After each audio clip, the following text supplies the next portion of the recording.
Do you feel like you get more support from your therapist in understanding who you are, or do you feel like you get more support from other people who dress, or do you think that you really need both? I really need both. It's a different kind of support.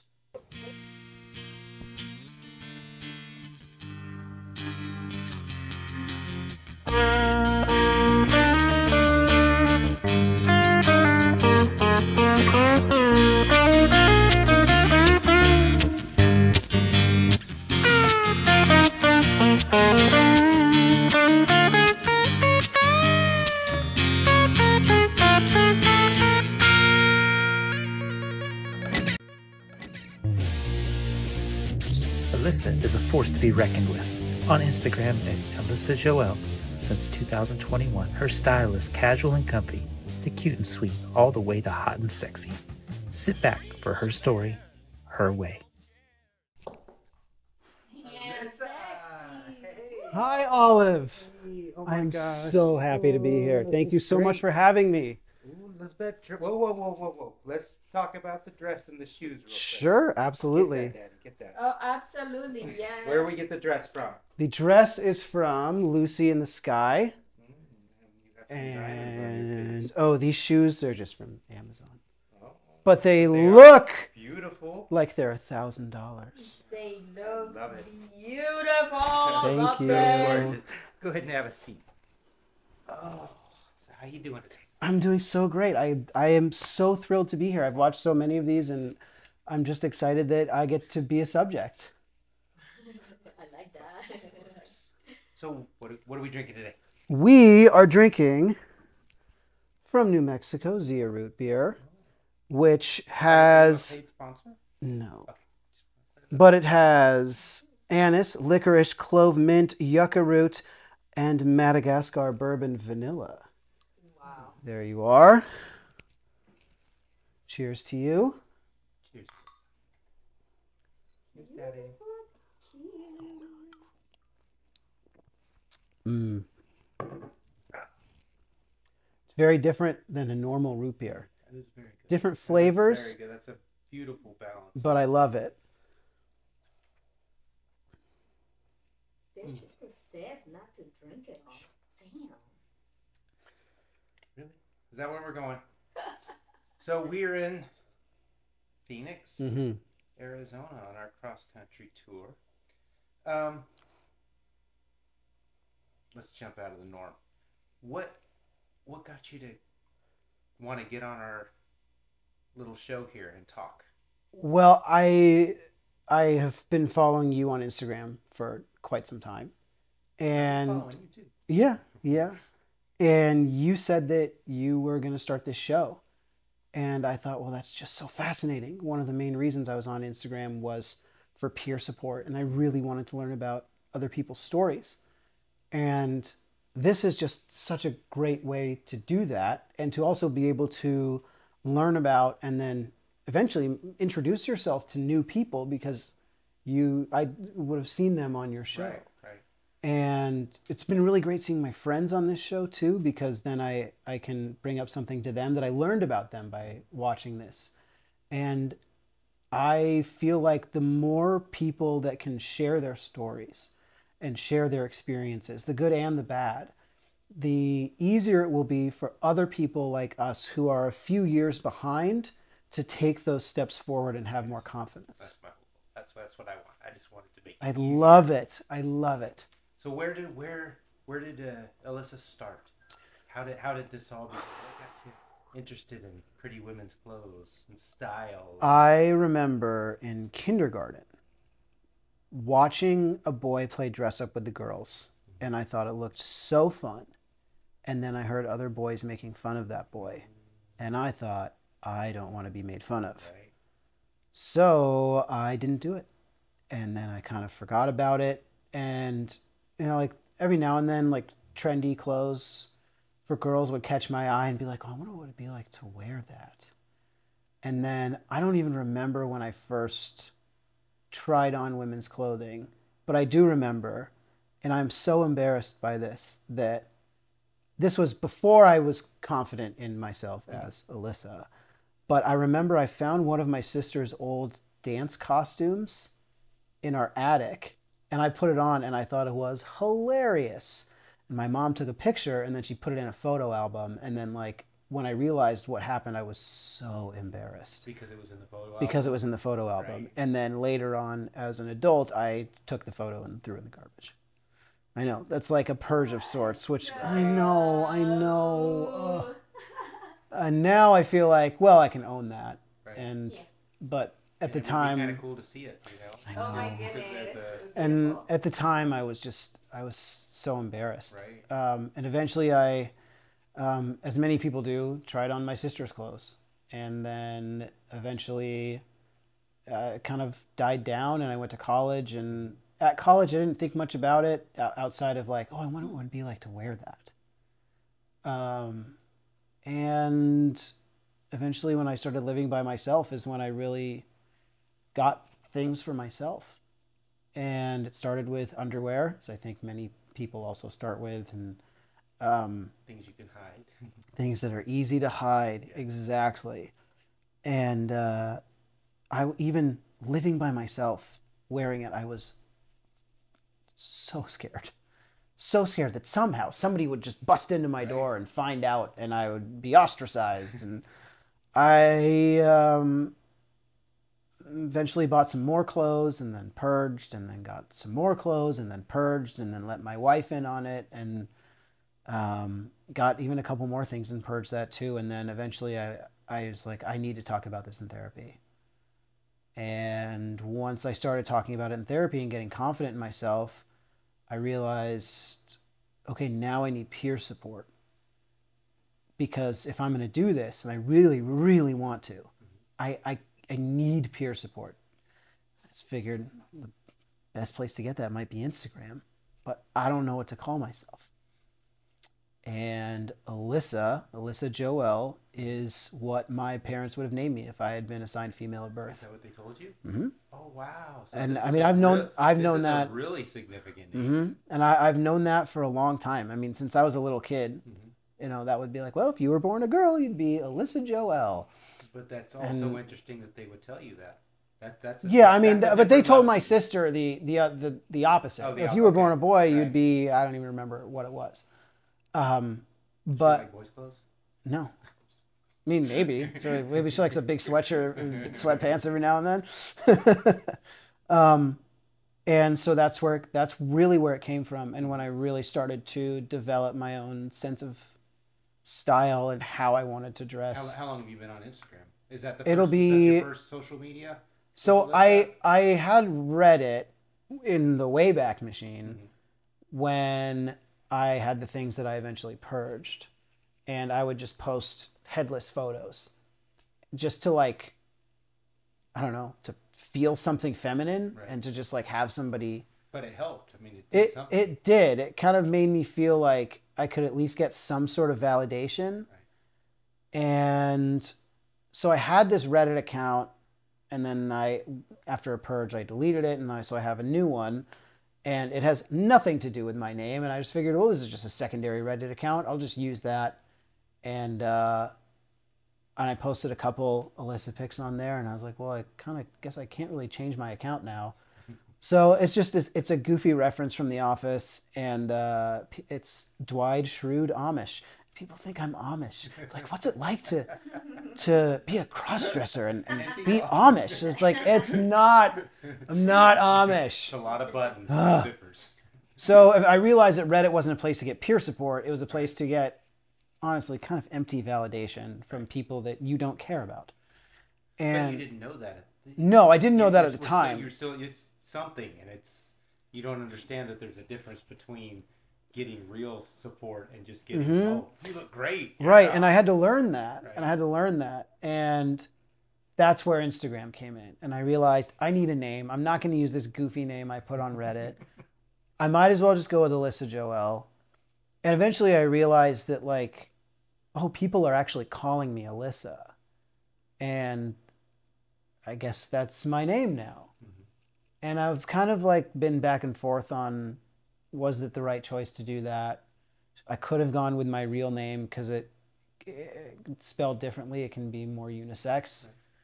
But I feel like this is almost a label I've created for myself for this side of myself. And that's in a long way. That's the story of Ilyssa. That's how it came to be. And as of December 15th, it will be 2 years on Instagram. And I'm really just beyond amazed and excited and thrilled with the progress that I have made and the people I have met and the friendships that I have made. And I couldn't be more thankful for this experience. So on the Instagram thing, I saw a few months this year you kind of dipped out. Mm-hmm. What was going on? I feel like I was in over my head. I was paying way too much attention to my account. I was dressing up just to wear outfits to post. I wasn't really doing it because I thought it was fun or a part of myself. Though now eventually I realize that when I do get those opportunities, I actually love doing that. Right. And I love having 5 outfit changes in 2 hours and posing and taking a bunch of pictures. And that's really fun. And it took some time for me to actually realize that like that was something I wanted to do as opposed to something I felt like I had to do. And I was spending more time on my phone when I should have been paying attention to my kids. And I just felt like my mental health was going to be affected if I didn't take a break. And I talked about it in therapy. You'll hear me mention therapy a lot. It has been the reason I am here. You started with therapy before you went for the support network. That yes. The other way around. Mm-hmm. So that's an interesting step. It's why I'm here. I'm a huge, just as a sidebar, huge advocate for therapy. Go to my Linktree. You'll be able to find yourself a therapist. There's a link in there. Especially if you're in the United States, you can search by state and insurance provider. It's super easy. Highly recommend it. Anyways, so I realized, and I was going on vacation. I was going back home to visit my family with my family, and I don't want to be thinking about that when I'm on vacation. We're gonna turn it off. And I turned it off on my birthday. I had my birthday. At the end of the night, I said, all right, that's it. Logged out, Reddit and Instagram, and then just left it alone. And it was at least 2 months. And then some time easing my way back in as well. So it was a balance thing. Yes. You got off balance and you wanted to try and find how you can have Ilyssa as your life and be a dad. Exactly. And be a husband and still give myself the opportunity to do this. And there are times where I don't feel like doing it at all. There's times where I'll go weeks, maybe months at a time where, and it hurts me to say this when I look like this right now, but there are times where I think that the idea of me looking like this right now is weird and gross. And I just don't want anything to do with it. And I think a lot of that is internalized transphobia or homophobia that I've just kind of been trying so deeply to get rid of over the years. And however, that is still a piece of me, and I need to acknowledge that exists. So when I do have those feelings, I say, you know what? That's okay. She'll be back later when she wants to come back. And I accept that, and it's okay. And I get on with my life, and eventually she comes back. Sexy than ever. So you've been on a big journey. Mm-hmm. Where are you at in terminology and how would you call yourself in describing yourself? Would you use the term crossdresser? Would you use the term gender fluid? What are the terms you would go with right now? I prefer the term gender fluid. Okay. Because I do feel like that the desire to be feminine within me is fluid. Because as I've said, sometimes I don't feel like being feminine at all. Right. And sometimes I really want to be feminine and I can't make the time for it.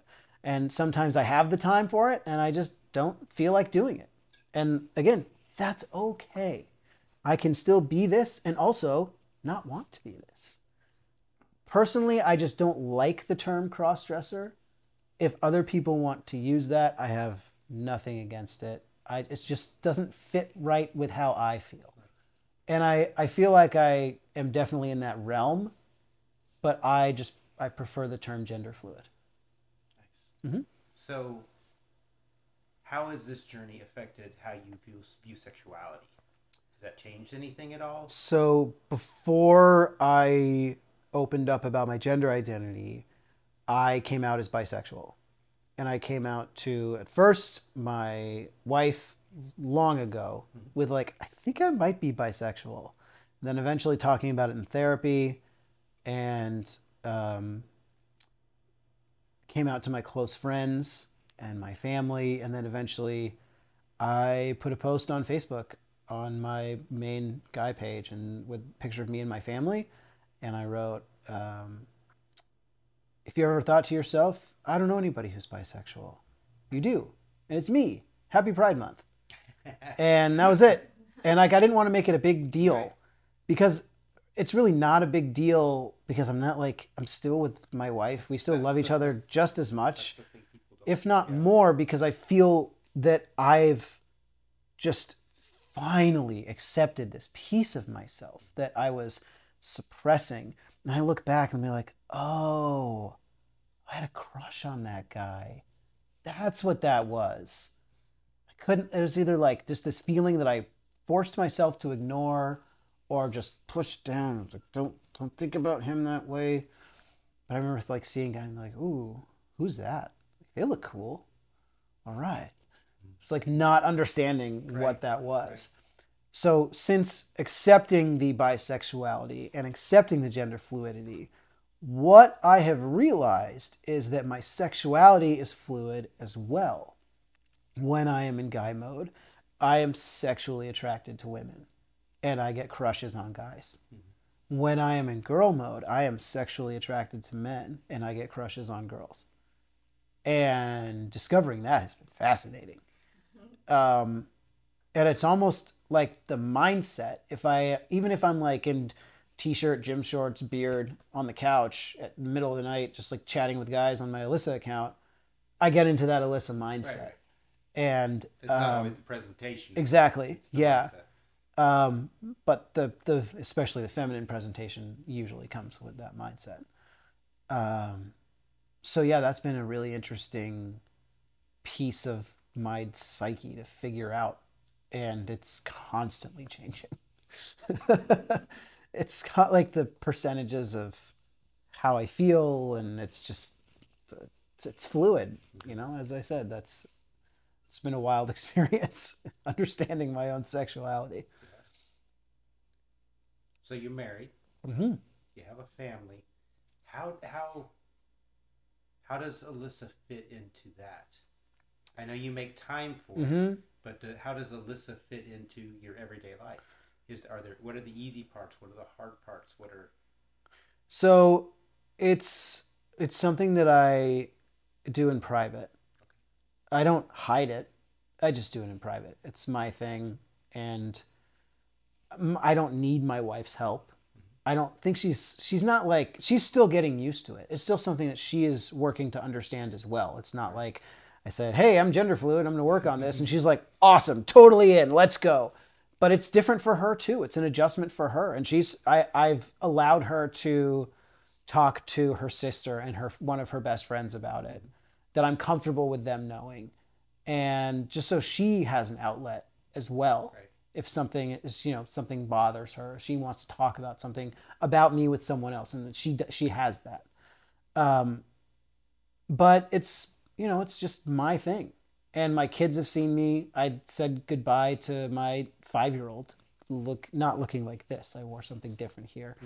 But femme. But yeah, oh yeah, absolutely, femme. I was wearing leggings and a t-shirt and some chucks, and looked the same from here up.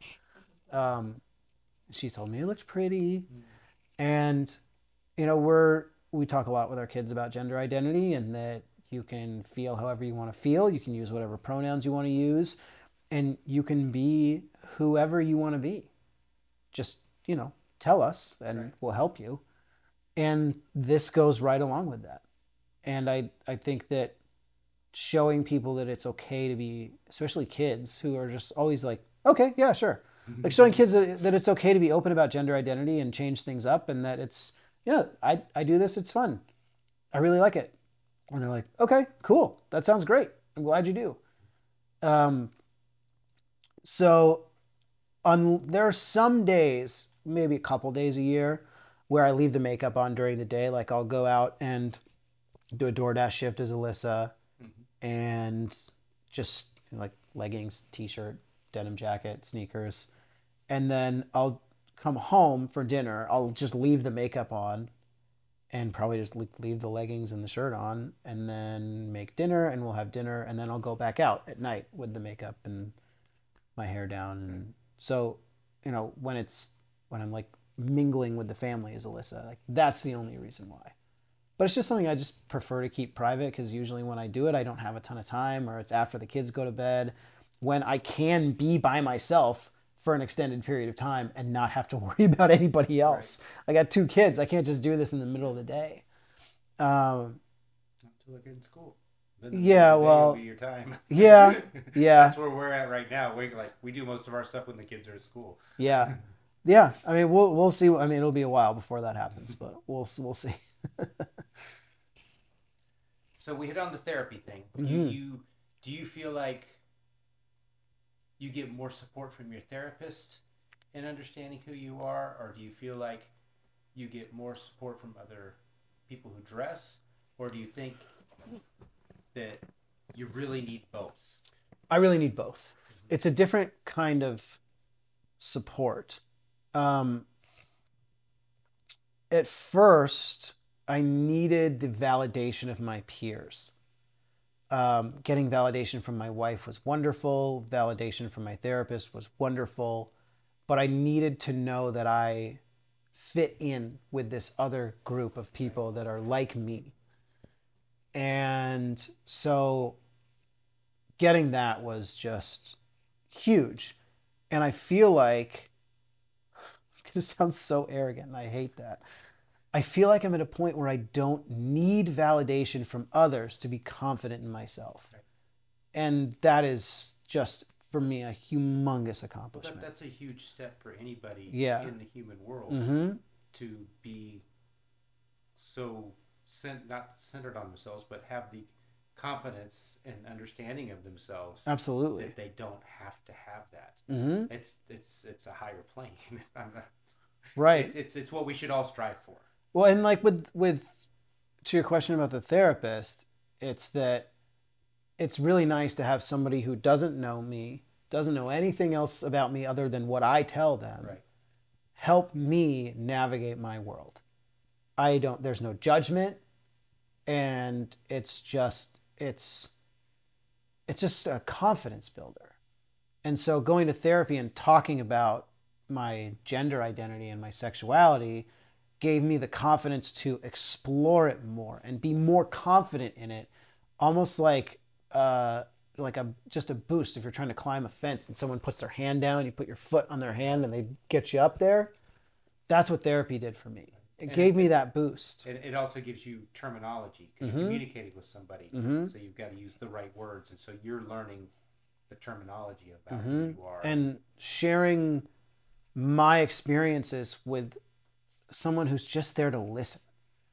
And I can do that with my peers and have conversations about that. And that's just an extra level to it, which has been so wonderful, is to share those experiences, hear about others, and just talk one-on-one. It's like, well, this happened and I feel this way. I feel this way too. Here's what I do when I feel that way. Oh, this is what I do. And just having those conversations it's almost like if you're launching a rocket, the therapy is what gets you up there, and the peer support is what keeps you going. Just thought of that. So where do you see this going? I don't know. What is Ilyssa in 10 years? Oh, wow. I don't know. Where would you like to, right now, where would you like to see? So, going to take a step back from that. What's a goal? My motto in this whole gender identity discovery period has been embrace vulnerability.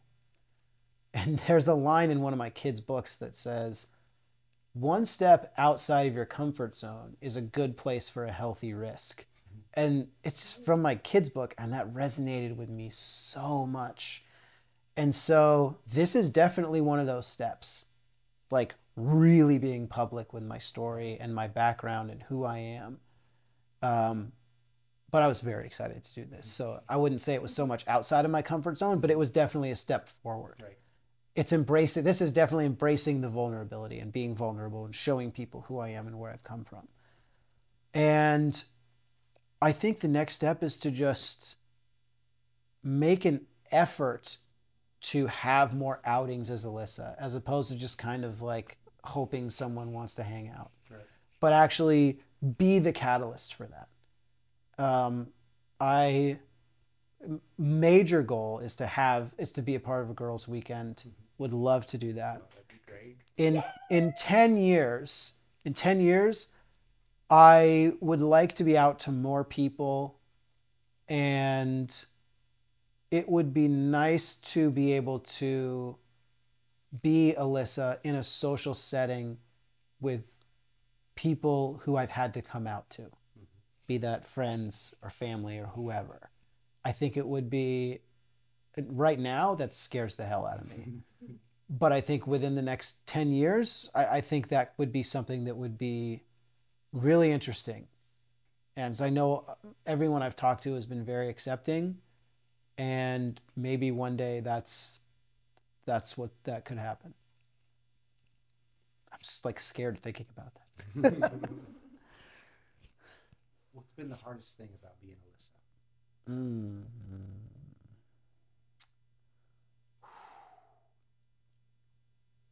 That is such a good question. The hardest thing.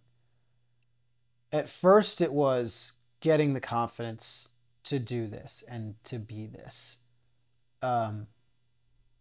Silly answer is learning makeup. It's a lot of work, and I feel like I do a good job. And then like I'll look back on pictures of myself. Thank you. Then I'll look back on pictures of myself and be like, oh, what was I doing there? Like, all right, remember not to do that. Like, wear the false eyelashes. Right. No more pink eyeshadow. It just doesn't work for me. And I think social media is something that's very hard, as we talked about, where I can get to that point where like I feel overwhelmed and I overwhelm myself. It can take your life over. And so it's been what I'm really working on right now is finding that balance of life and social media and making sure that I don't get to the point where I feel like I need to shut it down again. Right. Whereas I can just do it by, you know what, I'm gonna take a break. I just feel like taking a break, and not like I need to take a break, because that's where I was. It's right now, it's hard to have the time and the energy. I mean, I'm a stay-at-home parent. I got 2 kids. One of them's in school, but she's home by 3:00 every day. I go pick her up. And I'm the cook of the house, and we've got a little one, and my wife works from home. And it's finding that time and having the energy to do it. That is so difficult, because as I've said, there's sometimes like I really want to do it, but like I'm exhausted. Do I really want to take an hour to like do makeup and set up the room?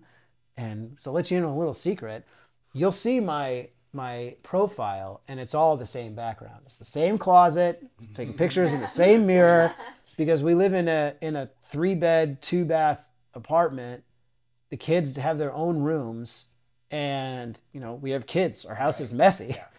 So that's the only place where like I have like this alleyway of blank, right. And I move the mirror to set it up next to our bathroom sink, and just have my own little like space. So that time and energy it's a lot. It's a lot. But for things like this, after a hectic day, so worth it. Aww, so worth it. Thank you. Absolutely. What does it give to you being Ilyssa? What is what words would you use to describe what it does for you? Sometimes I feel like my inner child is crying with joy because they see what I have become and the confidence that I have in this part of myself that they were so scared about. Really, I guess more so inner teenager. And it always boosts my confidence to do this. Every time I put on makeup and get dressed up, I was like, you're actually doing this. And the other day, I've noticed that so I started smoking weed again. I took a long break for a while and I started again. And when I notice that when I smoke and I think about Ilyssa, I get very self-conscious. And there was a time where a couple weeks ago, I dressed up and decided, you know what, I'm going to smoke a little bit before I clean up and put everything away. And then I started to feel that self-conscious while I was dressed up. And I looked at myself in the mirror and I said, no, you are not going to let this happen. You look beautiful. You have put so much work into getting to this point. You deserve this. And I just gave myself this huge pep talk. And those feelings went away. I was very proud of myself in that moment.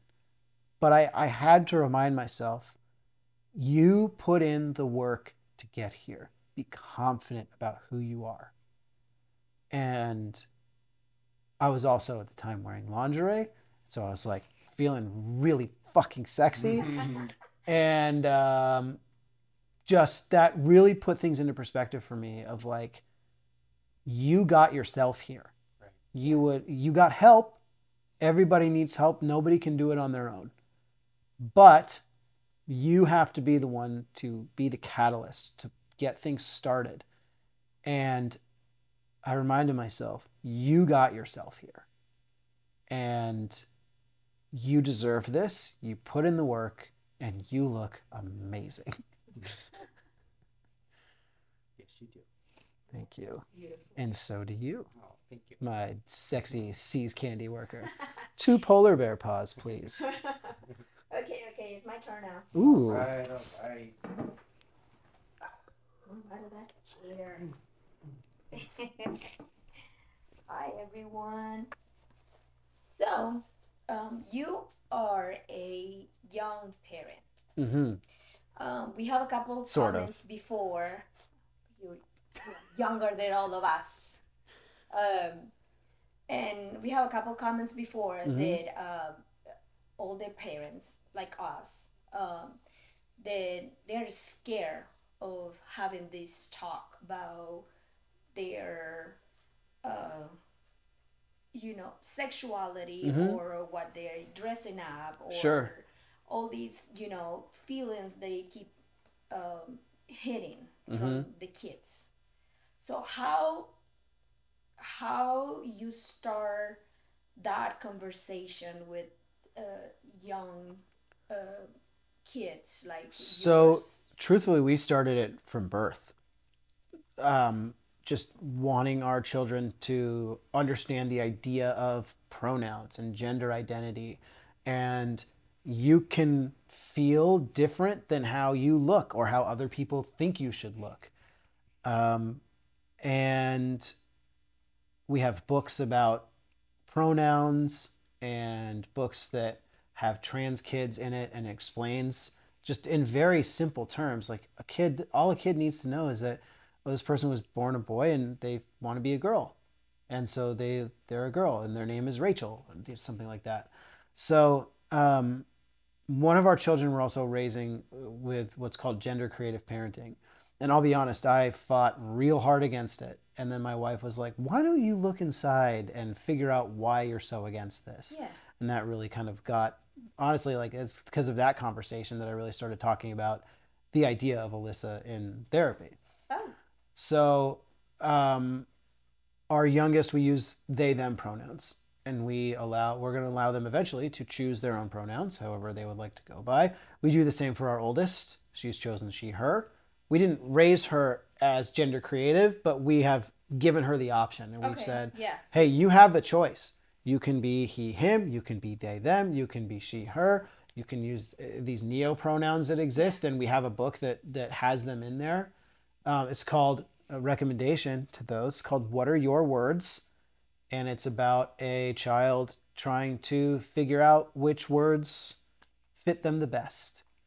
And I think it's a really easy way to teach kids about the idea of pronouns and gender identity. Absolutely. Just talking to them, I feel like it's one of the best ways to. Especially little kids. They'll just be like, all right.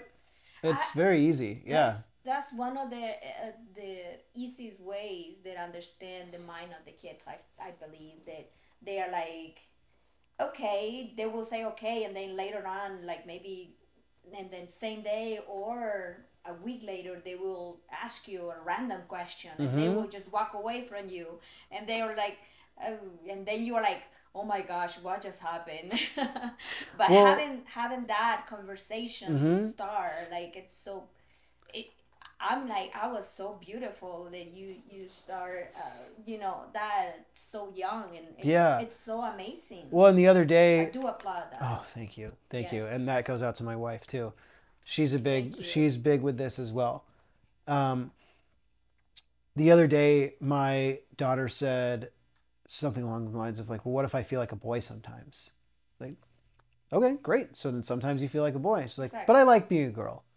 Like, okay, cool. Whatever you want to do. If you feel like being a boy, you can be a boy. If you want to be a girl, you can be a girl.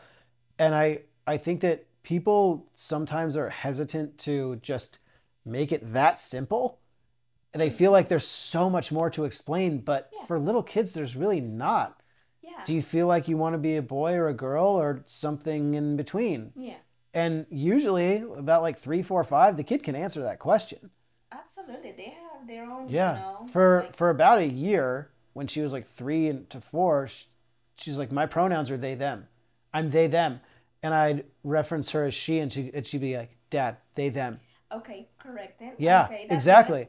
So they get it. Yeah. You just have to teach them about Yeah, it. And have patience. yeah, Yes. exactly. Yes. So this is the idea that you don't want to be she, her, or he, him, and so you can use they, them, and Absolutely. they get it. Yeah, absolutely. That's wonderful. I love that conversation that we were having last night. It was a beautiful dinner. Thank you so much. It was a Of course. yummy restaurant. Shout out It Citizen Public House, my favorite restaurant in Old Town Scottsdale. It was super delicious. I will thumbs up that. It's beautiful. And yes, just having conversations about, like the hot topics of kids. It's just for anyone. It's just so hard, but I feel like the more that you put yourself out into the people who are meaning to your life, it's just, it's not easy, but I feel like it's important for family life.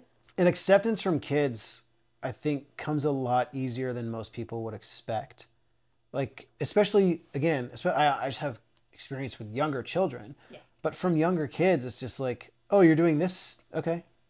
It doesn't faze them. Yeah.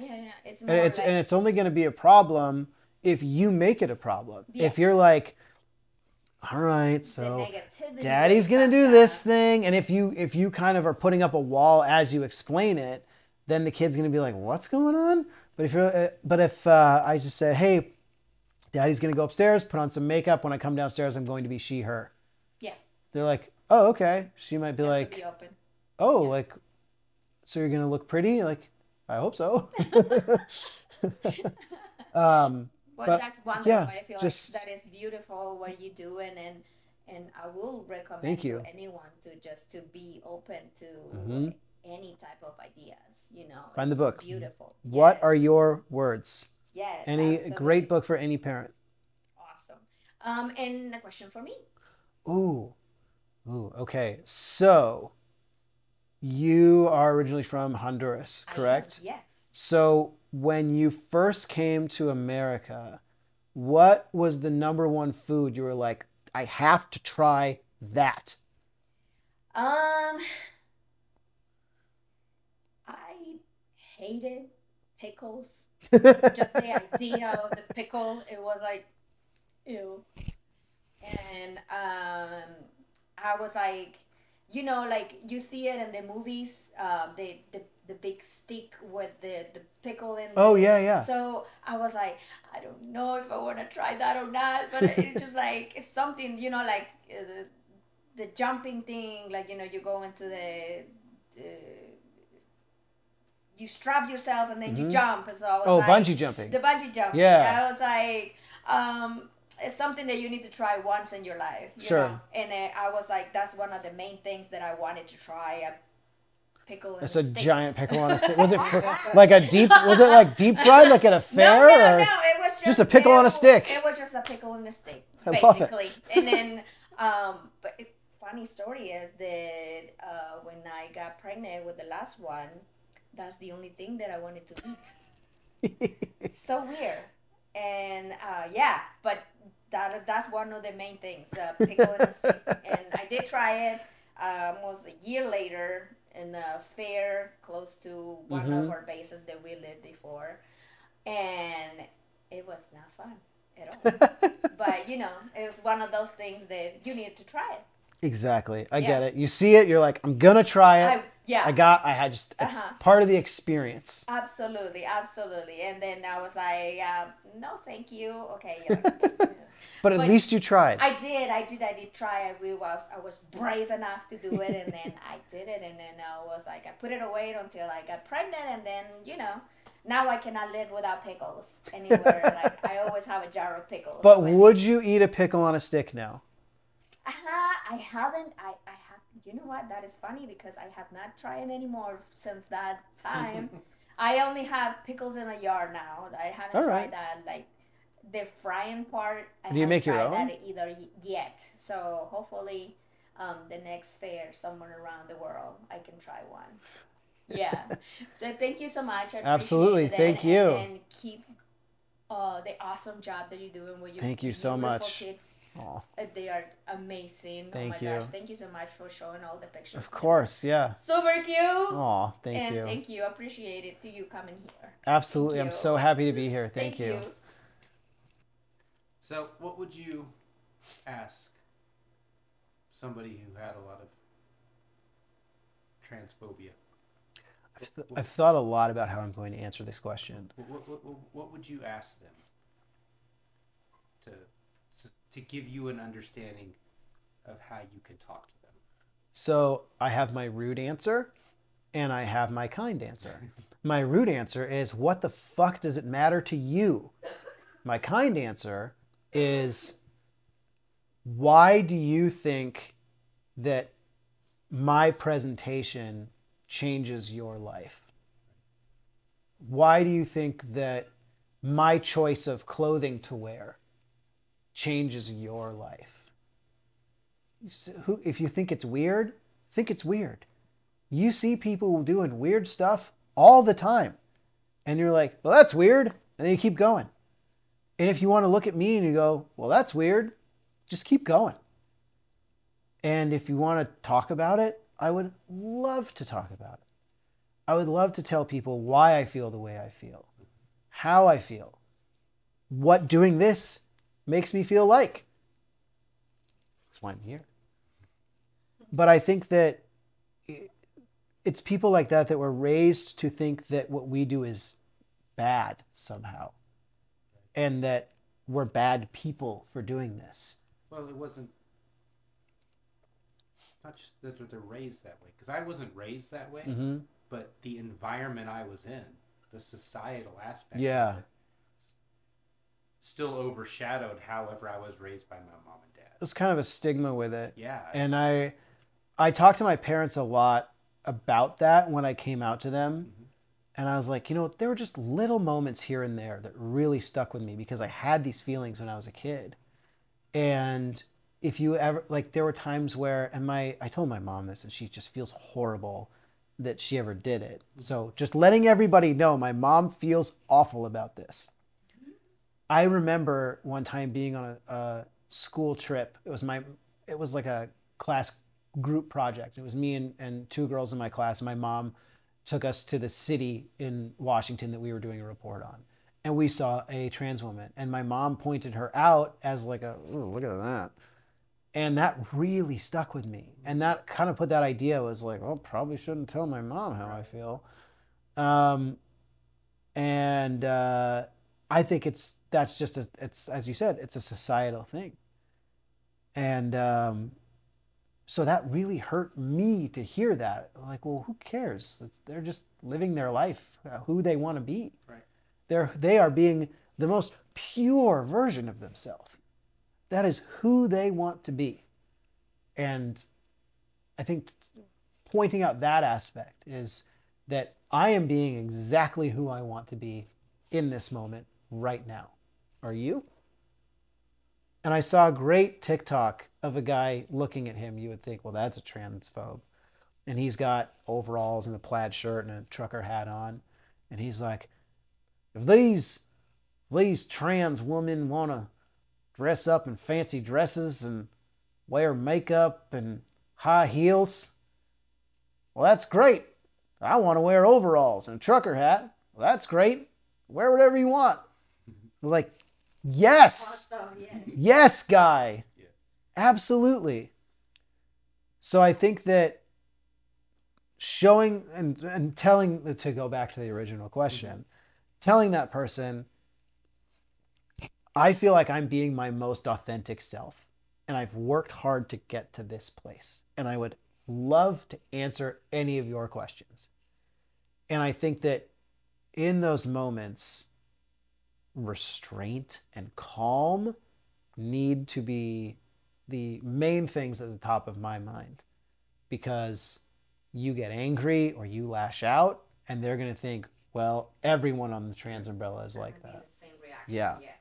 Yeah. So education and acceptance, I think, are the main points in a conversation like that. What advice would you give to a person who's just feeling these desires to wear women's clothing or experiment? What would you say to them? What would you say to a younger you? What would be a little piece of advice, a little nugget? I would say the two things that have impacted me the most, and that is therapy and peer support. I think it's really important to find a therapist. Go to my Linktree, last link, easy to do it. And because that way it will help you open up more and discover more about yourself and get the confidence to really dig into how you feel. And finding the peer support, that can be on social media, or if you're a student, wherever you're a student, there are going to be either, at least when I was in high school, we had Gay Straight Alliance, which I'm sure it's different now. But there are different LGBTQ plus groups and support groups that are at schools and universities that meet together. And find that safe space for yourself, whether it's therapy or social media or a support group. And right now I'm actually in the middle of talking to somebody like that. Somebody found me on Reddit, and it's a 18-year-old kid in Australia who's living with their parents and is desperate to discover their sexuality and their gender identity, and they feel so held back. And I convinced them to go to a support group at their school, and they said it was great, and they felt like it was a place where they really felt included and like felt part of the group. Yeah. Exactly. And then just today they told me they finally dressed up and they just loved it. Oh. And I'm like, this is amazing. Like, and like, I didn't ask to be a mentor, but I in the way of peer support, it works both ways. You give it and you receive it. And it's just so important to have that aspect at any stage of this journey. I mean, we have it right here. And anybody watching this, you have it. If you need somebody to talk to, if you have questions, please DM me. I am available to talk.